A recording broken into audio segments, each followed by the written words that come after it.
Halo, shalom saudaraku, majua-jua manban pagi takrina bersama lagi dengan saya Uncle Mandil 24 ya. Hari ini saya akan membahas tentang etimologi salib. Ini sangat penting sekali. Jadi etimologi itu adalah asal usul kata salib itu sendiri supaya kita bisa memahami gitu ya. Salib dalam bahasa Yunaninya disebut stauros. Stauros, bentuk verbanya adalah stauro. Dalam bahasa Latin, salib ini diartikan sebagai crux atau crucifigo. Artinya balok yang didirikan tegak. Jadi balok yang didirikan tegak itu cuma satu aja gitu ya. Atau kayu sulaan yang digunakan untuk menghukum mati seseorang. Salib sebagai alat siksa yang berasal dari Persia yang dipraktekkan juga oleh bangsa Fenisia dan juga Kartago, dan kemudian digunakan oleh orang Romawi atau bangsa Romawi. Orang Romawi biasanya menghukum dan memakukan tubuh orang yang terkutuk atau yang bersalah.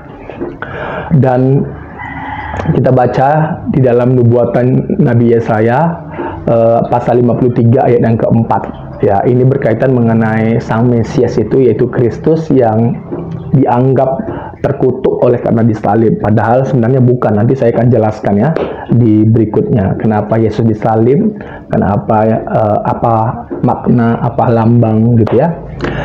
Kita baca dalam Yesaya 53 ayat yang keempat. Tetapi sesungguhnya penyakit kitalah yang ditanggungnya, dan kesengsaraan kita yang dipikulnya. Padahal kita mengira dia kena tulah, dipukul dan ditindas Allah. Jadi seperti yang dijelaskan bahwa orang yang tergantung di salib itu melambangkan, menunjukkan orang yang terkutuk ya. Jadi karena Kristus menggenapi semua hukum Taurat dan dia datang menghapus dosa kita, menyelamatkan kita, mendamaikan kita dengan Allah, dan dia di kayu salib tergantung, dan orang menganggap dia kena kutuk ya, padahal seperti nubuatan Yesaya 53 ayat 4 bahwa sesungguhnya ya penyakit kitalah yang ditanggungnya dan kesengsaraan kitalah yang dipikulnya ya. Nanti kita akan bahas di berikutnya. Orang Romawi membiarkan tiang tetap berdiri tegak karena cuma satu tiang yang berdiri tegak ya saudara, untuk digunakan oleh orang lain berikutnya yang akan dihukum. Siapa yang akan dihukum mati, yang digantung di salib, maka tiang itu juga dipakai gitu ya. Kejahatan atau pelanggaran yang menyebabkan seseorang dihukum tergantung sampai mati biasanya dituliskan di atas kepalanya. Jadi orang yang dihukum tergantung di salib, biasanya kesalahannya itu dituliskan dan ditaruh di atas kepalanya, atau juga bisa dikalungkan di lehernya ya. Dan biasanya orang Romawi menggunakan bentuk penghukuman di salib ini dikhususkan kepada budak atau penduduk asli setempat. Sementara kalau orang-orang Romawi yang bersalah, yang dihukum mati, itu biasanya tidak disalib, tapi bisa dipancung dan lain sebagainya gitu ya. Pengembangan salib pada bangsa Romawi ini yang bahasa Latinnya yaitu crux, terdiri dari 4 macam, seperti crux simplex, itu tiang tegak berdiri satu aja. Crux commissa, tiang bentuk T, jadi ada ini tiang tegak, kemudian ada ininya, nggak begini tapi begini, oke. Ada juga crux decussata, tiang bentuk X, jadi X dia, jadi kalau orang yang disalib itu kayak mengangkang gitu ya, bentuk X. Yang terakhir adalah crux imissa, itu tiang huruf T kecil ya, ini huruf T kecil dia, T kecil. Itulah pengembangan salib oleh bangsa Romawi yang tadinya berbentuk tiang satu aja, tapi dikembangkan menjadi empat macam gitu. Orang yang dijatuhi hukuman mati maka harus memikul salibnya ya. Jadi orang yang dijatuhi hukuman mati itu biasanya akan memikul salibnya sendiri ya. Salib itu sampai ke tempat penyaliban, dan petugas Romawi berjalan di depannya. Jadi ada petugas di depan orang yang memikul salib itu membawa hukum, ya, membawa hukumnya atau tulisan hukumnya, gitu ya. Dan posisi Yesus pada waktu memikul salib, ya, posisi Yesus pada waktu memikul kayu palang atau salib, atau disebut juga dengan partibulum. Apa itu partibulum? Partibulum itu seperti tiang.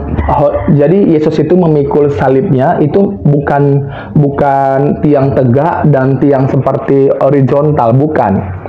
Karena tiang horizontal itu sudah ada di tempat penyalipan, ya. Dan yang dipikul itu adalah partibulum. Partibulum itu adalah tiang kayu palang. Kayu palang itu yang bentuknya horizontal. Jadi ditaruh di pundaknya. Itulah yang dipikul oleh Yesus, ya. Kalau kita lihat Yesus memikul kayu palang itu di atas pundaknya, begitu cukup lemah. Kenapa saya bilang cukup lemah?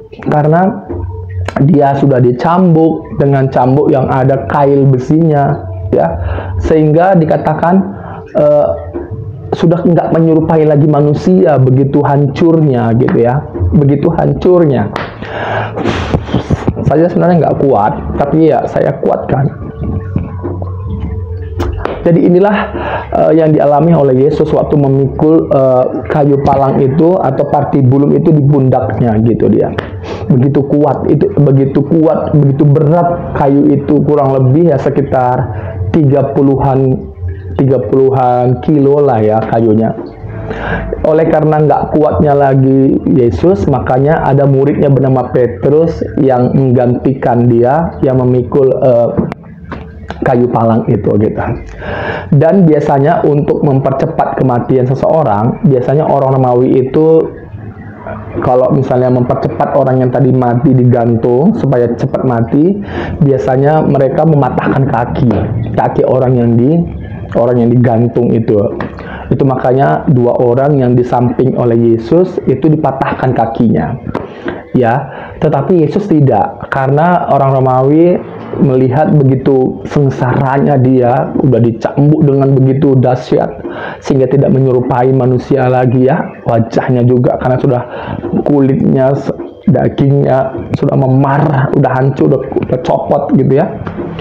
Sehingga mereka menganggap, ini pasti sudah akan mati. Nggak pun dipatahkan kakinya, pasti mati.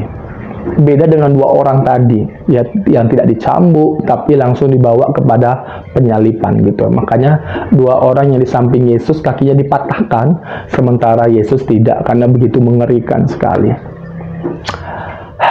Dan dalam nubuatan tadi,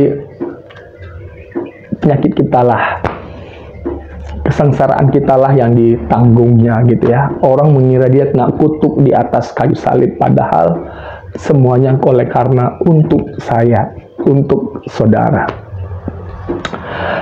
Luar biasa. Coba kita buka dalam Yohanes pasal 19 ayat 31. Karena hari itu hari persiapan, dan supaya pada hari Sabat mayat-mayat itu tidak tinggal tergantung pada kayu salib. Sebab Sabat itu adalah hari yang besar. Maka datanglah orang-orang Yahudi kepada Pilatus dan meminta kepadanya supaya kaki orang-orang itu dipatahkan dan mayat-mayatnya diturunkan. Karena mau mendekati hari Sabat, makanya orang Yahudi meminta bahwa orang yang tergantung itu dipatahkan aja kakinya supaya cepat mati dan mayatnya diturunkan, karena orang Yahudi menganggap hari Sabat tidak boleh melakukan apa-apa, gitu dia. Tetapi Yesus tidak dipatahkan kakinya karena sudah pasti akan mati. Itu menurut hukum orang Yahudi, gitu ya. Kemudian inilah saudara yang saya mau sampaikan mengenai etimologi. Jadi etimologi ini adalah asal usul dari salib itu. Jadi dari bangsa Persia, ya, yang digunakan oleh Fenisia, Kartago, dan juga dipakai oleh orang Romawi untuk menghukum mati seseorang. Jadi itulah etimologi yang bisa saya jelaskan mengenai salib, ya. Dan kita akan lanjut di topik yang kedua, mengapa Yesus harus mati di salib. Jangan kemana-mana, Tuhan berkati.